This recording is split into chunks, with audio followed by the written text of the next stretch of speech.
Dito kami ngayon sa Pagod Food. So ito po yung noon ng Pilipinas. Nakikita nyo ho yun? Yun po. Pag tumawid po tayo doon, yun na po ang ano nga po yun? Taiwan. So by the way, today is December 8, 2024, which is Immaculate Conception. So I think ito yung gift sa amin ni Mama Mary.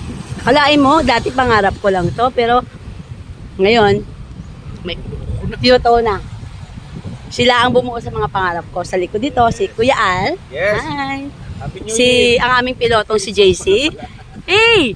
Ayun. Christmas pa lang pala. At syempre, si Shian. Shian Joel. Okay, we are the world. Sila, at saka si Sensei Yusuf. Hi. Right. And then, si John Ward. Tubi!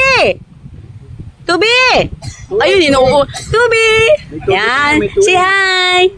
Ang mga taong to, sila bumuo ng pangarap ko na dati ay pangarap lang, ngayon ay nagkatotoo. Right? So, syempre, andito po ako.